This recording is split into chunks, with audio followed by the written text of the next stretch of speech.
हाय मेरे प्यारे दोस्तों, कैसे हैं? आशा करता हूँ कि आप लोग अच्छे होंगे। आइए आज आप लोगों के बीच क्लास 6 का विज्ञान जो कि चैप्टर 8 सजीवों का संसार के बारे में बताने जा रहा हूँ, जिसमें से हम मानव शरीर की एक वीडियो बना चुके हैं, जहाँ पे हम मानव शरीर के निर्माण तक बता चुके हैं। मानव शरीर का निर्माण जो होती है, कोशिकाओं से मिलकर ऊतक बनती है और कई ऊतक मिलकर अंग बनती है और कई अंग तंत्र मिलकर अंग तंत्र का निर्माण करती है और कई अंग तंत्र मिलकर शरीर का निर्माण करती है। तो उनके बाद हम जानते हैं ऊतक क्या होती है।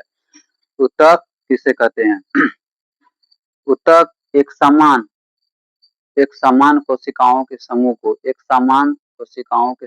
ऊतक कहते हैं। और वह कौन सा एक समान होगा? एक समान कार्य करने वाली कोशिकाओं को समूह को ऊतक कहते हैं। जैसे हम ले लेते हैं हृदय लेते हैं। हृदय का जो निर्माण हुआ है वह एक ही प्रकार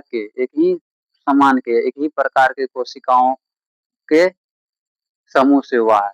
सब उसमें जितना भी ऊतक, हृदय में जितना भी कोशिका है, सब कोशिका का कार्य है ब्लड को पंपिंग करने का कार्य है। तो यहाँ पे ऊतक यानी टिश्यू किसे कहते हैं? एक ही प्रकार के कार्य करने वाले कोशिकाओं के समूह को ऊतक कहते हैं। उनके बाद है जैसे में यहाँ पेड़ पौधा सजीव, एक पॉइंट है यहाँ पे नोट करके, पेड़ पौधा सजीव होते हुए भी वह गति नहीं करती है। पेड़ पौधा सजीव होते हुए, हम इससे पीछे वाले वीडियो में बताए दिए थे, सभी सजीव जो होती है वह गति करती है और कुछ सजीव जो होती है वह गति नहीं करती है।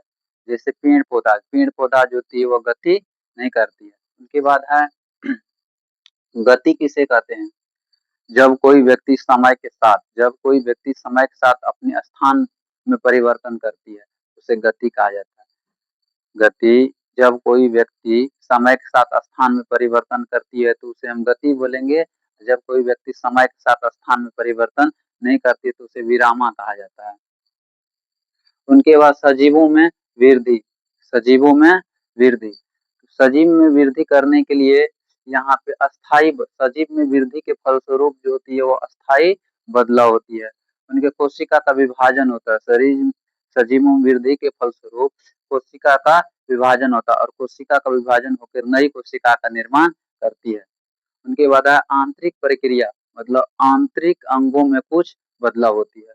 उनके बाद ऊर्जा की आवश्यकता। सजीवों में वृद्धि करने के लिए हमें ऊर्जा की आवश्यकता होती है। कोई भी सजीव है उसको अपने अपने अपनी जनसंख्या में या अपनी वृद्धि करने के लिए उनको ऊर्जा की आवश्यकता होती है।